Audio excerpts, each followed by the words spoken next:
Welcome to Psych Talk. I'm your host, Dr. Jessica Rabin, a licensed clinical psychologist.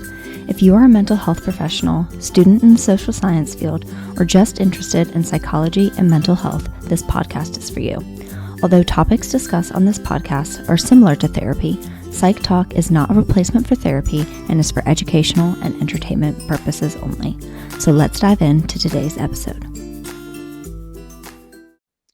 Hey everyone, welcome back to Psych Talk, and thank you so much for joining me for today's episode. Today I have a very special guest with me, Dr. Diana Sorrentino. She is a gender diversity and transgender subject matter expert, author, and the host of the Paradoxes of Gender podcast. So, Dr. D, thank you so much for being here today. Once again, a privilege and an honor to share some time and a conversation with you. Thank you. I am so excited for our conversation today, but before we jump into that, can you introduce yourself to the listeners, a little bit about your background, what you do, and really anything you would like to share? Okay. As you've already shared, I am an expert in the area of gender diversity and transgender identities. I have been studying the neurobiology, physiology of these incongruent identities for over 40 years. I've been working with the community as well as the medical and behavioral healthcare professionals who work with the community for the better part of 36 years. My desire to delve that deeply into this educational base beyond my doctorates in sociology and psychology. I am an affirmed woman. My life's evolution took place in January of 1990, 36 years ago. My incongruence, or dysphoria as it would be called at the time, kicked in around 1966. And throughout my adolescence and early adulthood, I had some very traumatic times dealing with something I knew nothing about and had no understanding. And again, we're talking the 1960s and 1970s. Who do you talk to? Where do you find information? And it was not until I met an endocrinologist who happened to specialize with his father in law, with the community in gender diversity and transgender identities, that the floodgates of information began to open and my quest for knowledge became insatiable. As I delved into it in preparation for my own life's evolution, it became apparent that there was such lack of information within the medical and behavioral healthcare community that I started working with them to share the knowledge and speaking to groups and the like. So that's the thumbnail sketch of how this all started.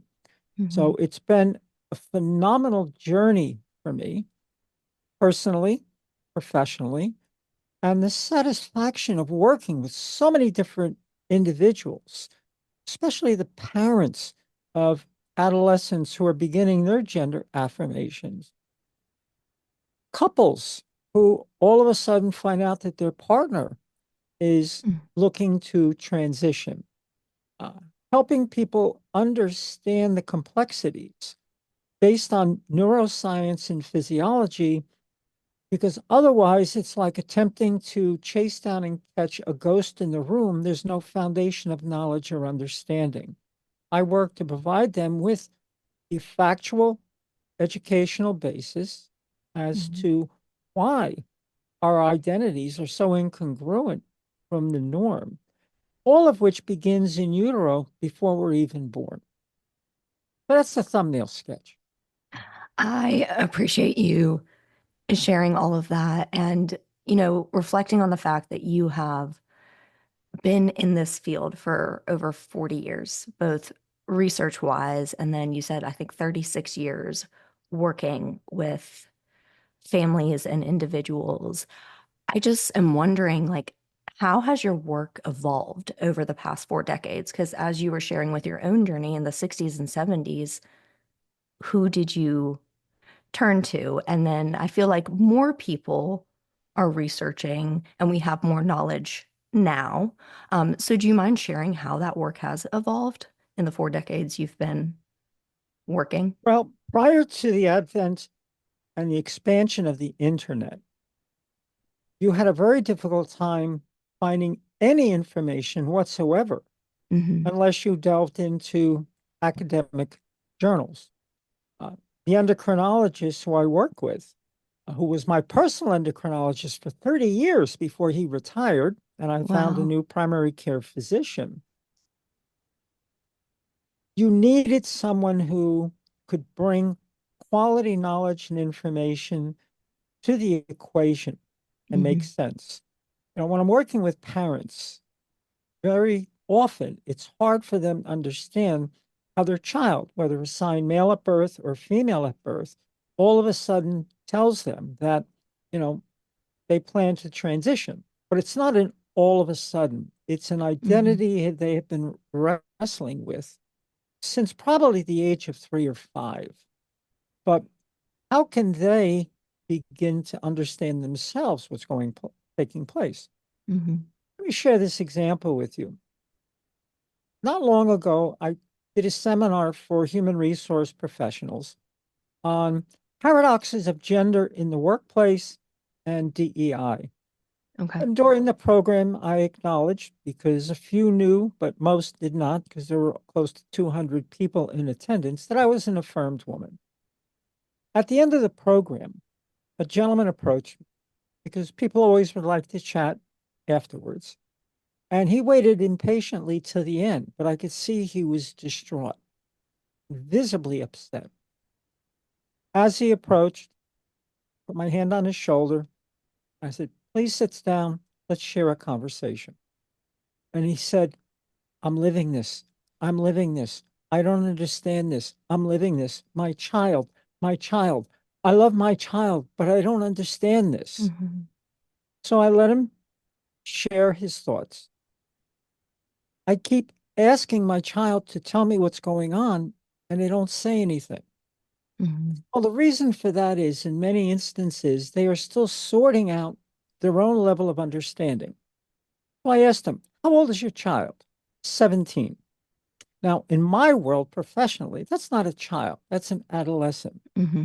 And I make it a distinction between prepubescence and adolescence in any discussion I have, because the services and the interventions available are diametrically opposed and very, very different.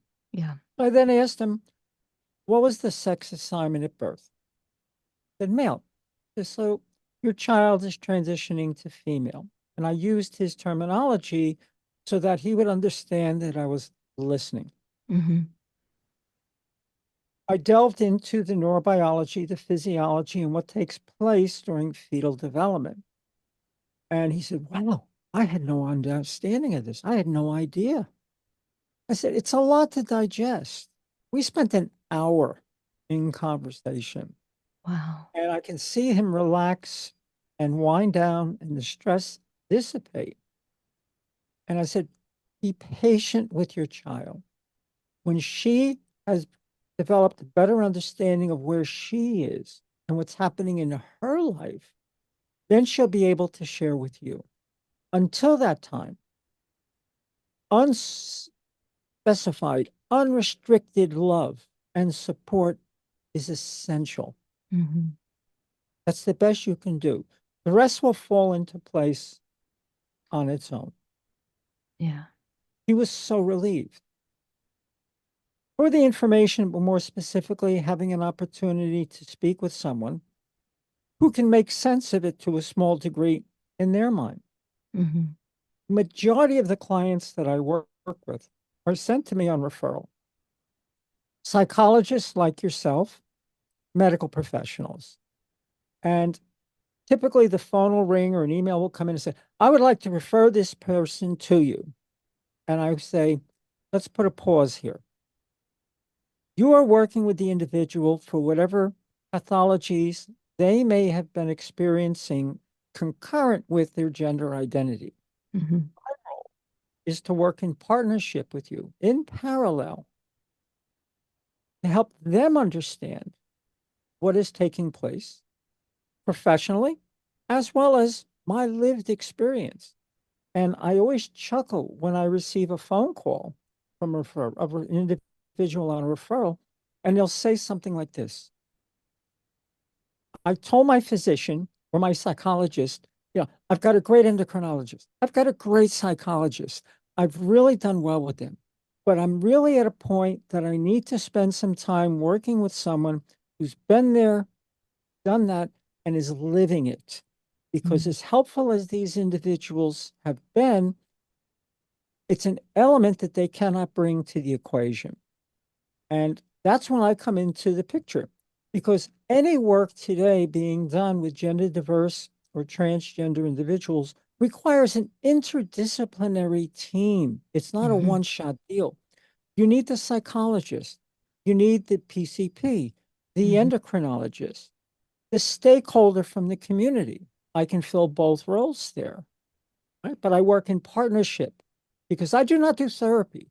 I work Mhm. with the individuals for understanding behavior and identity. And then when appropriate, we bring in surgeons, the otolaryngologists, or any other specialist. And everybody communicates so that we're all on the same page.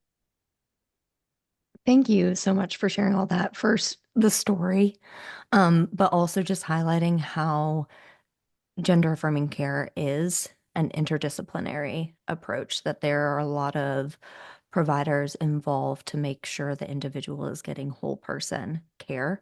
And I know we'll talk more about what gender affirming care looks like as we go into our discussion, but I think you highlighting that is so important because I don't think people, unless they provide gender affirming care, understand how many people are truly involved. Absolutely. And the team is truly essential as a prepubescent child is entering puberty, Hmm. Tanner stage 2. I have a book coming out this fall, Adolescent Gender Affirming Medical and Behavioral Healthcare. It's about 900 pages, quarter of a million words. Uh, it's working through the publication process as we speak. It's one of the follow-ups to my book, Transgender Families.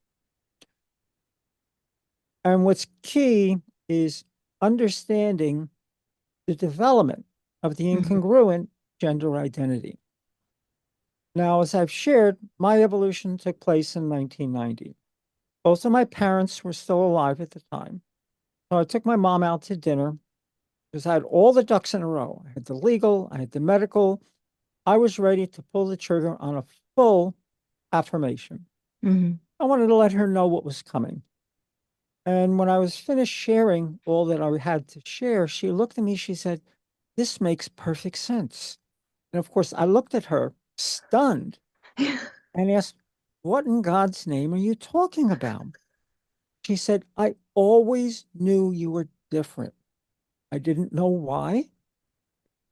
I couldn't explain it. I just knew you were different. This fits perfectly." Wow. I almost fell out of my chair.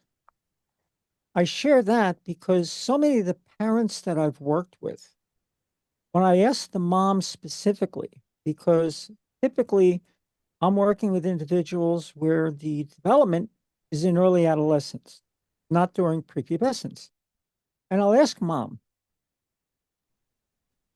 think back, starting around age 3 and 5, Hmm. through the latter part of the prepubescent childhood as they approached adolescence. What is now popping in your mind and possibly connecting the dots behaviorally, attitudes, and presentations that you paid no attention to or just summarily dismissed at the time? And every mom I've had this conversation with, whether the evolution was male to female or female to male of their child, it was like, yeah, I just never connected the dots. Hmm. There was no way that they could. Now, some prepubescent children by age 5 will definitively say, "I'm not a boy, I'm a girl. I'm not a Hmm. girl, I'm a boy." And they become insistent, persistent, and consistent with that belief, and it's not going to go away. Now, what's also very common during prepubescent development is cross-gender role play, gender Hmm. fluid behavior. That's not the same.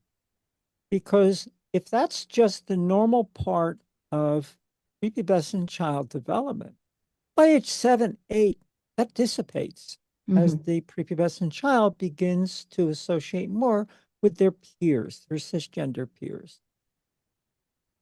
They enter puberty, and this day and age, many of them are actually looking forward to the pubertal developments, and off they go. The prepubescent child with that insistent, consistent, persistent belief that they are a different gender, that is not going away. Hmm. Okay? To restrict their behavior is the equivalent of adverse childhood experience for that child. And we could fill several episodes talking about ACEs alone. Hmm. Yeah. Thank you so much for sharing all of that. And, it leads me kind of going back to just this concept of gender diversity in general. And I believe most of my listeners probably have a good understanding of what gender diversity is. But for anyone that may be unfamiliar, can you define or describe for listeners what gender diversity is and maybe some common misconceptions about gender diverse individuals or the development? Because you were already talking about some of the things that Okay. parents can reflect back and see in Okay. development. Let me lay a little groundwork here from the physiological and biological perspective. We have two sexes, male, female, and the assignment of sex at birth is based solely on genital appearance. Phenotypical male, phenotypical female. Periodically, due to congenital adrenal hyperplasia or androgen insensitivity syndrome, there will be adverse developments in the genitals, which will require further testing to determine whether biologically it's a male or a female. But the sex assignment at birth is based on genitals and reproductive organs, Mhm. period. It has nothing to do with gender. Gender is a self attribution. You may allow me to go into a little of the physiology here. Of course. At conception, as the embryo starts developing into a developing fetus, the default value, whether it's XX or XY, is female. Okay? Mhm. If it's XY, the Y chromosome is influential in developing the male characteristics, but it relies heavily on the SRY gene, which is part of the Y chromosome, to develop the phenotypical male genitals when testosterone is converted into dihydrotestosterone. During the early part of fetal development for the XY fetus, the brain, even though an ultrasound may show a penis in early development at around 8 to 12 weeks, the brain is still in a default female state. Okay. The brain does not become masculinized until the latter part of the third trimester. And Okay. this is a critical period. Now, common logic, people will say, oh, testosterone masculinizes the brain. Actually, synthesized estrogen processed through the estrogen receptor pathways is responsible for masculinizing the brain. But the Okay. synthesized estrogen is developed from testosterone through the actions of the aromatase enzyme. Now, when everything works properly, that synthesized estrogen processed through the estrogen receptor pathways will masculinize the brain. And at birth, you had a phenotypical male child with a male brain. Research has identified 21 variants and 19 genes in the brain. A variant is the contemporary term for a gene mutation Mhm. that will block process of masculinization. And should this occur, you have a phenotypical male with a female brain. Now, conversely, the XX fetus, during that third trimester, the brain must remain in the default female state. There is enough testosterone in the system. The aromatase enzyme will process testosterone to synthesize estrogen. and an attempt will be made to masculinize the brain. But DNA methylation will prevent that from happening. So you'll have the phenotypical female with a female brain. If that DNA methylation is interrupted or prevented from taking place, Mhm. you'll have a male brain in a female. And once that occurs, they have it for life, and nothing will change it. There is a true story which underscores the fact that once the brain has been feminized or masculinized, nothing you do will change it. David Reamer, you can find the book As Nature Made Him, The Boy Who Was Raised as a Girl. The author is John Calapinto. 1966, Winnipeg, Canada, twin boys were born. During their circumcisions, one of the boys' penises was irrevocably damaged. Mhm. The parents learned about a specialized clinic at Johns Hopkins in Baltimore. They brought the child there. At the time, the sexologist John Boney, PhD, the surgeons, and the others at the clinic were thoroughly convinced that nurturing was more powerful than nature, and convinced the parents that they could raise the child as a girl. It would take, and the child would never know the difference. Well, it didn't work. Yeah. Book is a phenomenal read because here's a perfect example of trying to force child to be what they are not.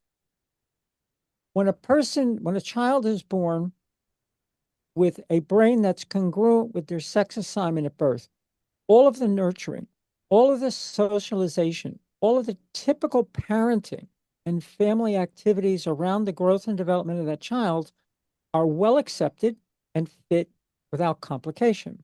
Mhm. If the brain, the identity is incongruent with the sex assignment birth, all that nurturing is going to be in conflict. And Mhm. that's where things develop. Now, to get back to the original question, gender is an identity formed within the mind. There are only two genders, male and female. However, there is a spectrum of identities for individuals who will self attribute to being somewhere in the middle of the spectrum. But the basis of my discussions with any group that I speak to, or any parent I work with, or an adult who's transitioning, I keep it pretty simple. Does I that just, answer your question? yeah, I learned so much from you. Thank you. Um, that was so interesting. Um, because I did not know all the in utero neurobiology. So, that was extremely helpful. So, yes, thank you. So, I guess that brings me to my next question is how can individuals better understand gender diversity? Obviously, you just shared a lot, which I think that foundational knowledge can help people understand gender diversity. But there other ways that people can better understand gender diversity? I'm especially like family members, because I'm thinking back to that story you shared about the dad who was like, I love my child, but I just don't understand. The first place we have to begin is to understand that this is not either a 20th or 21st century phenomenon. Hmm. Gender diversity, gender fluid identities and behavior have been part of cultures and societies since for thousands of years. Yeah. Anthropologists have learned that ancient rabbinical texts actually recognize 7 different genders. Oh, wow. Okay. The binary gender ideologies and heterosexual normal concepts originated out of Western Europe. Hmm. In the 16th and 17th centuries, when European settlers visited the North American continent, they were surprised by 2 things they found. One, the indigenous tribes they met and encountered spoke English, and they had cross gender individuals, shamans, who had very important roles within their communities. And if you look at the 570 federally recognized indigenous tribes in North America, including the 200 that are not recognized, this is still a part of their culture. Mm-hmm. When colonization took place through North Africa, Central Middle Asia, and the like, this was commonly found, but it was quickly criminalized and suppressed. So, developing an understanding that this is nothing new and it's been part of societies and cultures for thousands of years is a starting point. Mm-hmm. The other challenge is finding credible information. As valuable as the internet is today, it's also a very, very dangerous environment. Mm-hmm. That's why, in the book that's currently in process of being published, I have 600 citations Oh my gosh. listed throughout the book, including linkage in an appendix. I list websites, Mm-hmm. reading material, gender affirming clinics, how to find the appropriate psychologist or support professional. And if you'll allow me a little shameless self promotion, Of course. my website, paradoxesofgender.com, you will find access to my podcasts, which run about an hour and cover all that we've already discussed and so much more. There are also some audio chapters from my books. My one book I have published is Transgender Families, helping parents and families understand gender diversity and being transgender. You can find it on Amazon under Dr. Diana Sorrentino, PhD. I wrote that specifically for the parents and families because there was nothing available specifically Mm-hmm. for them to develop an understanding. It's in 6 parts, 375 pages, and it's always in the top 500 up and down a little in the listing in Amazon. After Adolescent Gender Affirming Medical Behavioral Healthcare is published, I have another book, the manuscript is ready, entitled The Neurobiology and Physiology of Incongruent Gender Identities and Sexual Orientations. It's a biology book from all of my research of 40 years. Wow. Finding credible sources, Mm-hmm. finding clinicians who have not just checked a box on their Psychology Today profile, Yep. but who have actually been trained. One of the things I suggest if they're looking for a psychologist is the first question to ask, are you a member of WPATH?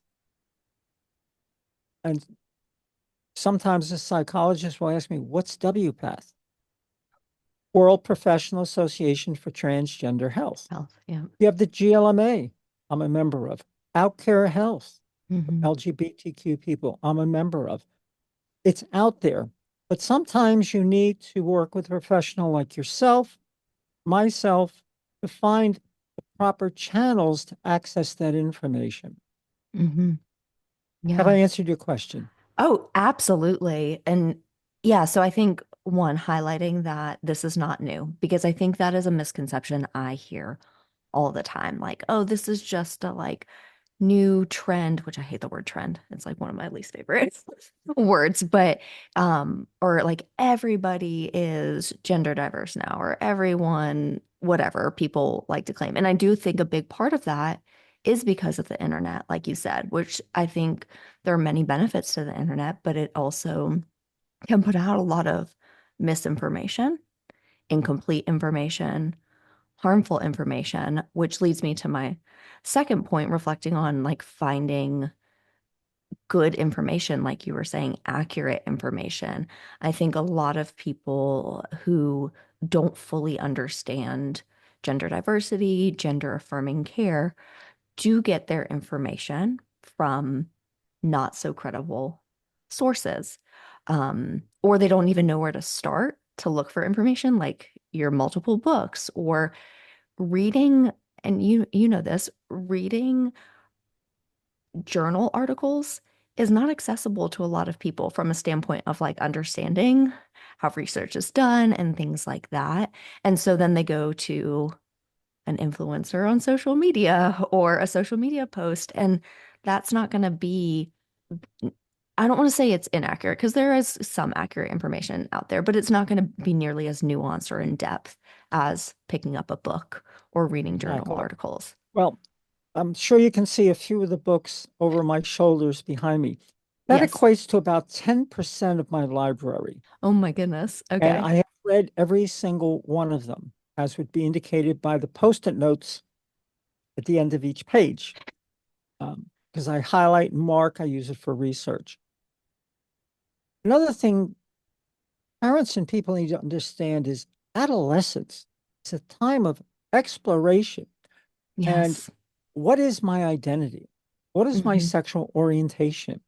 And it's a very fluid period. And it takes until almost 26, 28 years of age before everything kind of solidifies. Hmm. But when I'm asked to speak with an adolescent about their gender incongruent or their gender diverse identity, what's important for me to understand is their history. Hmm. And because I'm an affirmed woman and I've lived and I'm living an affirmed life, many times it's easier for them to open up to me because I'm not going to be judgmental. And what I look for is historical behavior. What did they feel? What did they do during prepubescence? This is not socially contagious. Hmm. A number of years ago, rapid onset gender dysphoria became a hot topic, but it was totally discredited because it Yeah. does not happen. On rare occasions, primarily with girls,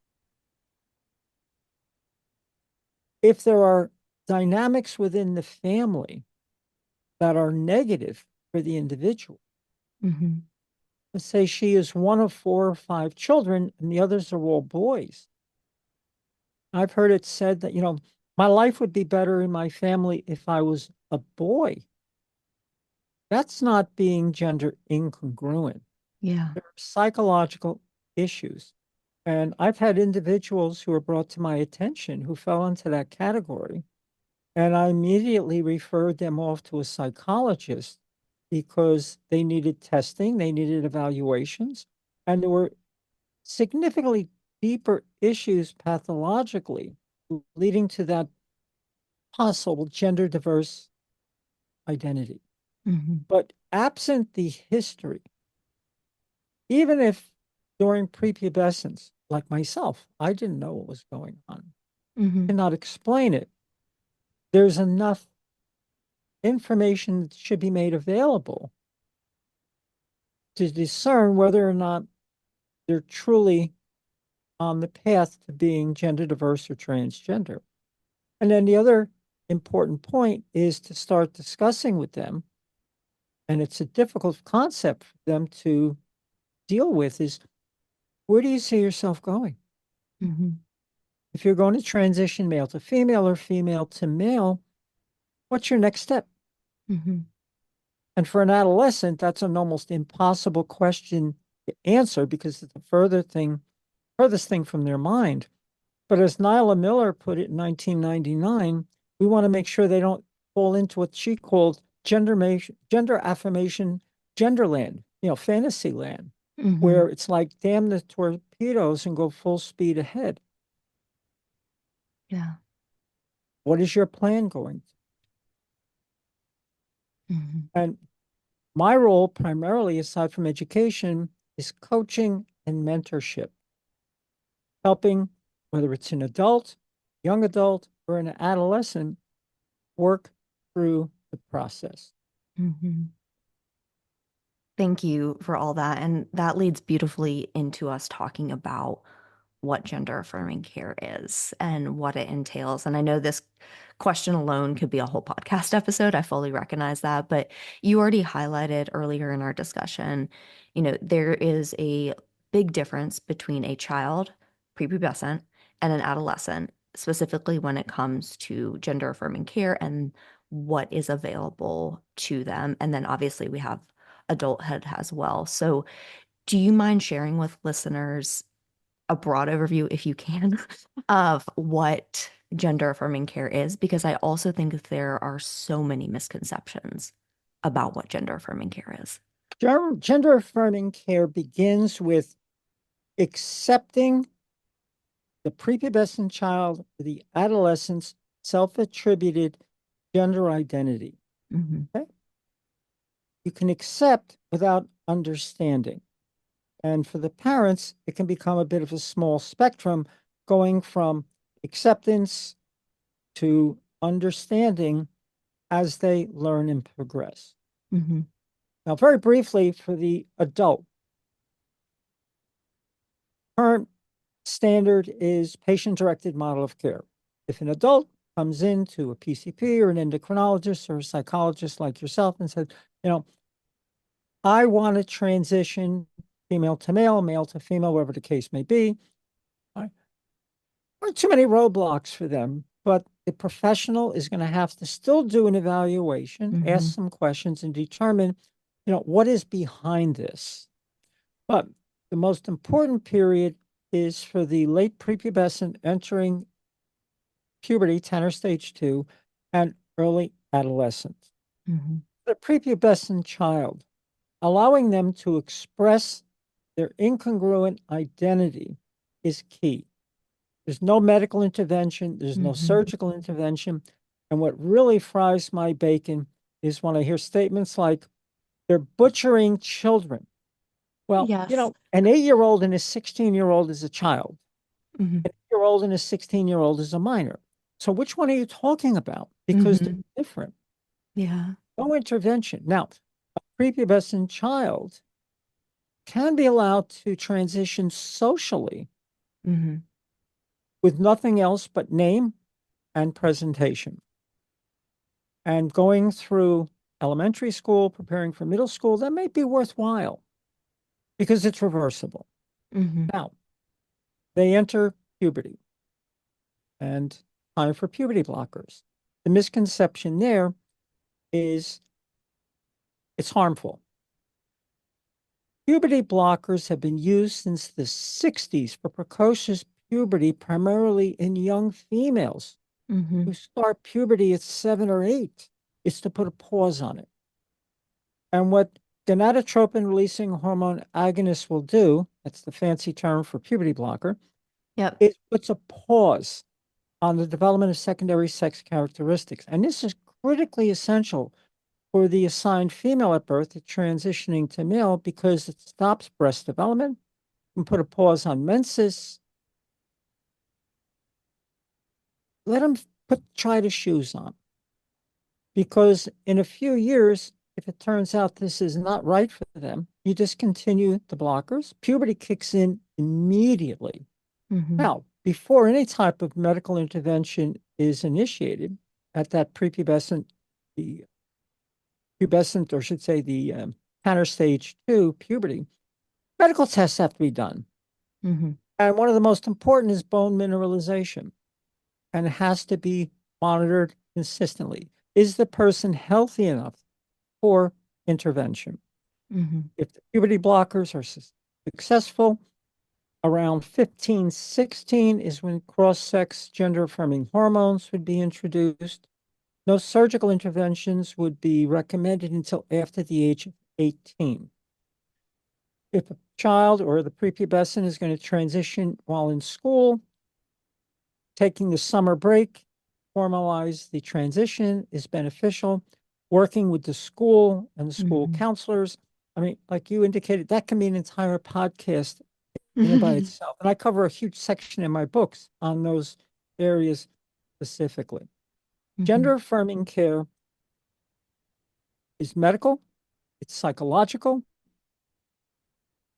because even before the puberty blockers are initiated by an endocrinologist, a psychologist has to sign off Yeah. on this is appropriate for that Mm-hmm. individual. The parents have to understand the detriment of not allowing this to take place. Because you take that assigned female at birth who's transitioning to male, if they're prevented from having puberty blockers administered, by 16, 18, their breasts are fully developed.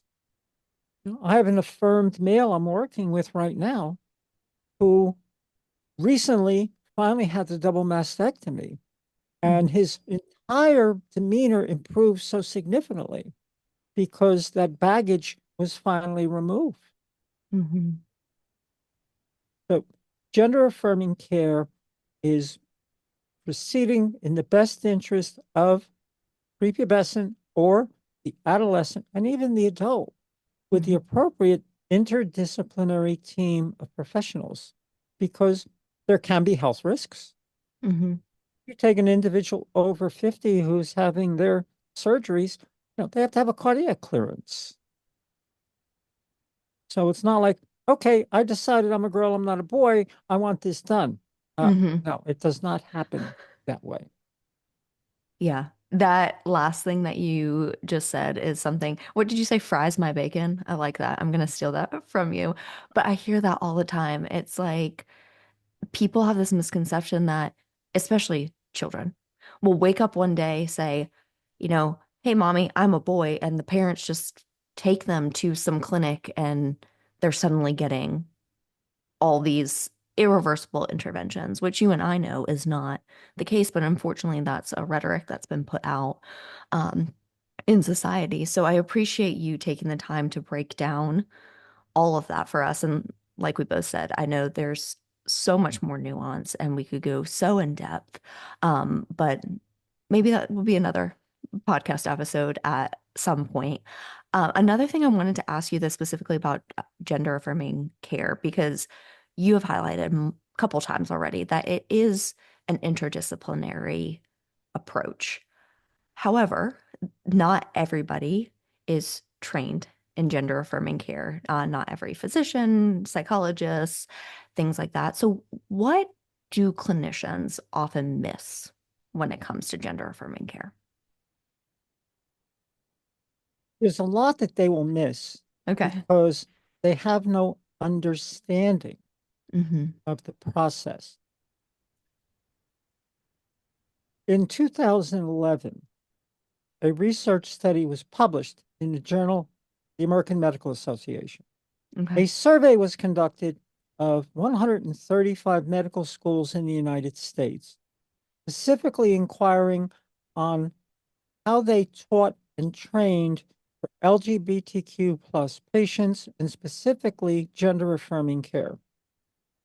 16 categories with multiple subsections were included. Are you familiar with this survey? I am, but that face, yes.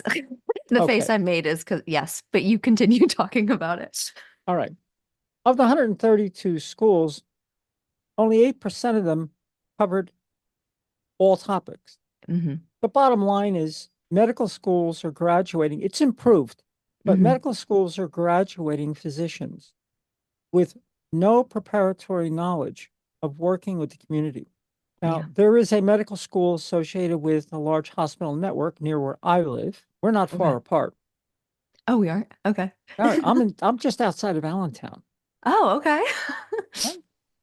So I was invited to come in and speak to the medical residents who were finishing up their tour of duty per se, and we're going into family practice. So Hmm. I was asked to come in and speak to them about gender affirming care and what they would encounter. Okay.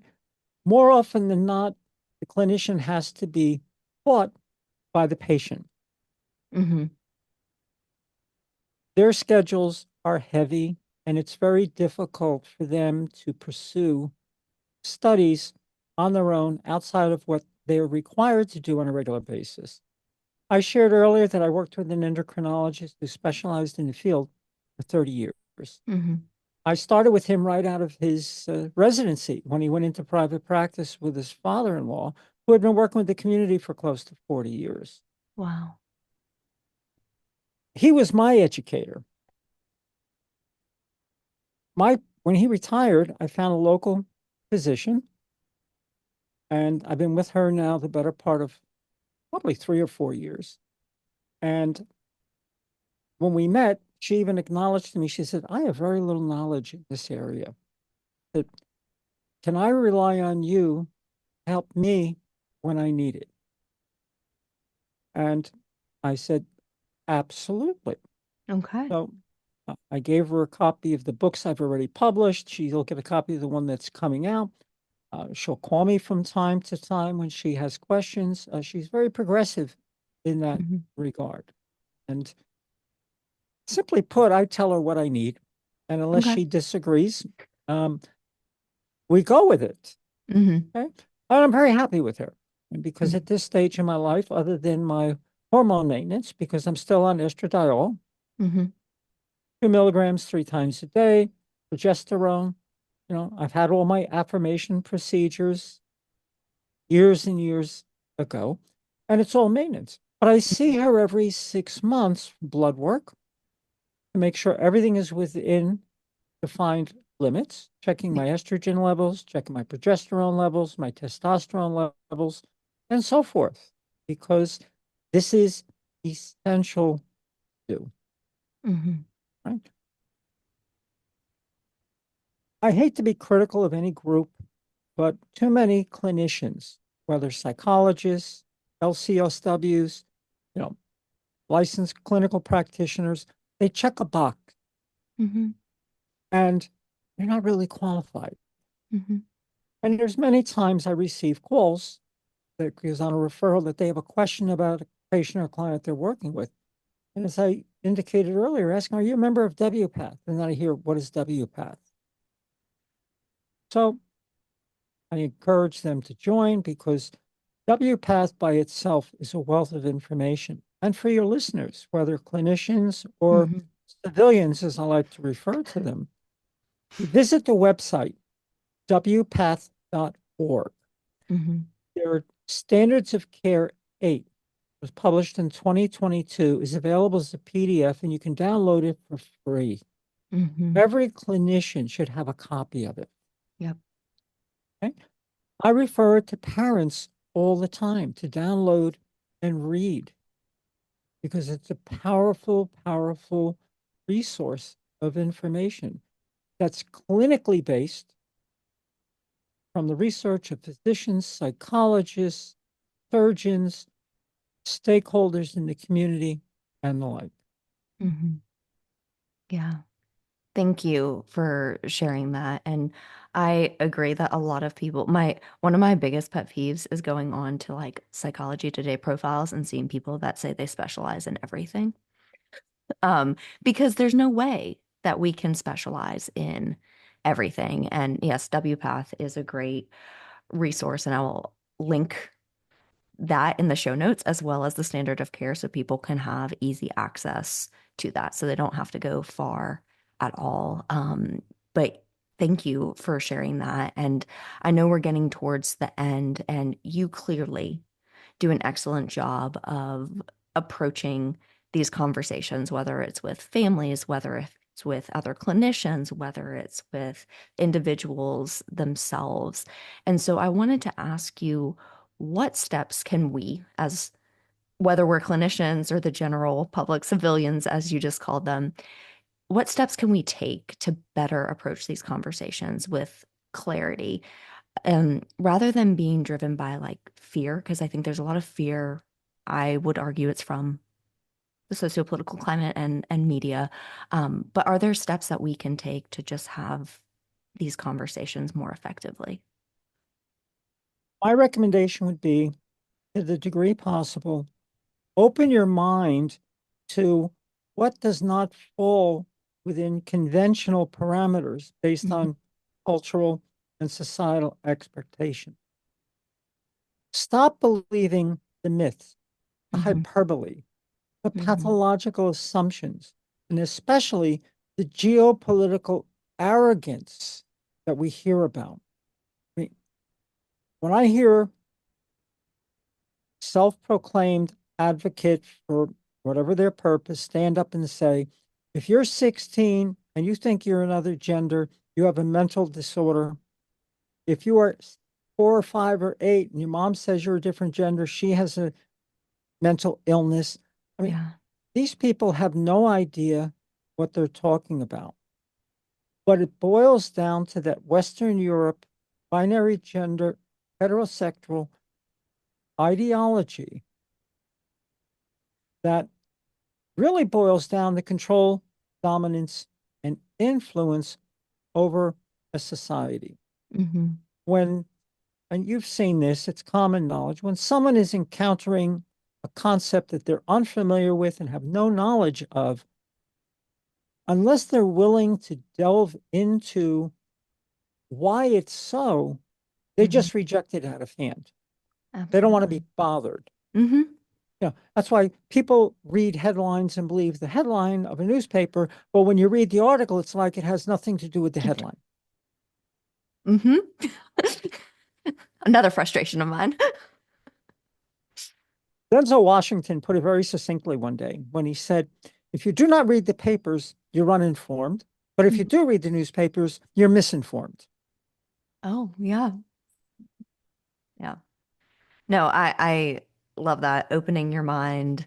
And it is hard when we're faced with information that is unfamiliar to us or even goes against our previously held beliefs. I mean, that's why cognitive dissonance is a thing. But hopefully, anybody listening who maybe weren't as informed as they now will be after hearing you talk to me today will be more willing to open their mind and go look up information and challenge any beliefs or misconceptions they previously held. Well, prior to our beginning the official portion of this podcast, I had shared with you that my podcast series has subscribers in 173 countries, including throughout the Arab world. Hmm. Just underscores hunger Hmm. globally. And I work with clients globally. One of the powerful aspects of Zoom. Now, of Yes. course, when you're dealing with 12, 14, 16-hour time differences, it can be a challenge. But I work with a clinic in the Netherlands. I have Wow. clients, you know, throughout the world Hmm. that I'm helping through their evolutions in life with a better understanding, as well as finding local resources. But again, Yeah. none of this is a 20th or 21st century phenomenon. It has been part of cultures for thousands of years. You look around the Pacific Rim, very common. Hmm. And it does not take a lot of effort to do so. Yeah, absolutely. So, as we're wrapping up, um, I wanted to end on this. So, as you know, many gender diverse individuals right now are understandably experiencing a wide range of emotions in response to our social political climate, current legislation that either has been passed or is attempting to be passed that specifically target gender diverse individuals. So, as we wrap up, if somebody's listening that is experiencing whatever emotions they are because of their identity, what words or advice, words of encouragement or advice do you have for any gender diverse individual who may be currently struggling? Do your best to weather the storm because it will pass. So much of what's taking place in these legislatures have no basis to stand legally. Montana Supreme Court has just ruled a gender diverse and transgender individual is a protected class. I Okay. know nothing about Montana other Okay. than there's a lot It's a of red land. state. I know, Okay. I know. It's All right. like, And courts are shooting down these restrictions on gender affirming care. Mhm.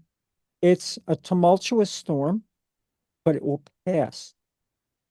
All of this is driven by the ideology within Agenda 2025, which was underwritten and pursued by the Heritage Foundation. Mhm. Okay. And this administration is literally the puppets of the Heritage Foundation and their Project 2025. This will pass. I transitioned at a time when we did so very quietly. I adopted my life professionally and personally as the woman I was destined to be. not wear it on my sleeve, and I got on with my life. Mhm. I do take issue today with certain individuals who are getting into the faces of people trying to push an agenda that individuals are not ready for. And I do not recall her name, but there was a swimmer from Penn State here in Pennsylvania who transitioned male to female. I have no information available on to how legitimate that evolution was, and decided to compete with the women and started winning everything. My perspective is this: just because you could does not mean you should. And I firmly believe that this individual was instrumental in setting this negative tone. You know, and it's like this big brouhaha about bathrooms. Mhm. I mean, you gotta pee, you gotta pee, you go. All right. I'm not gonna go into a men's room. Yeah. All right. I mean, Yeah. it just boggles my mind. It for so many politicians, they're looking to create a solution for problems that do not exist. Correct. Yeah. Right. And they use it as a means to mobilize their voter base, which happens to share religiously or prospectively their ideologies, you know, that we're dangerous people. Like, where's the danger? Mhm. So I hope that helps. It does. It does. Well, Dr. D, thank you so much for coming on. Thank you so much for sharing all your knowledge. As we already said multiple times, we could make so many different podcast episodes just on the things we touched on. But as we're wrapping up, and before I obviously ask where people can connect with you, buy your books, and all that stuff, do you have any last thoughts, things I haven't asked you that you want to touch on, or anything before we wrap up the episode? I would say for our time availability today, I think we did a pretty decent job, and I hope you share that opinion. Not too much more to touch on today that time will permit. I would like to direct the listeners to my website, Mm-hmm. paradoxesofgender.com. You will find access to my podcasts. They're all listed with a brief description. If you click on the link, it'll bring you to the Spreaker page. When I record my podcasts here in my studio, I upload them to Spreaker. It's owned by iHeartRadio. And then from there, it's distributed to over 30 other platforms. And then from there, it migrates out. I found my podcast on 75 different platforms globally. Wow. Okay. The podcasts are available on Spotify, Amazon Audible, Apple, the most prominent ones. There are audio chapters of my book you can access from the website, information on my professional practice, and a link to reach out to me. So if you have a question, send me an email. Wonderful. And I will put your website, I will put your podcast, I'll put your books in the show notes, and then also WPATH and other resources that you mentioned as well. But Dr. D, once again, thank you so much for coming on today, sharing your knowledge. I have thoroughly enjoyed this conversation. I've learned a lot, and so I know the listeners will have learned a lot as well. So thank you for your time today. My pleasure, my honor, and I thank you. And thank you, the listeners, for joining for today's episode of Psych Talk, and I will catch you in the next episode. Bye. Thank you for listening to today's episode of Psych Talk. Please rate, review, and subscribe to the show. And if you enjoyed today's episode, please share it with a friend. Don't forget to follow me on all socials at Jessica Lee, PhD, and the podcast at Psych Talk Podcast on Instagram.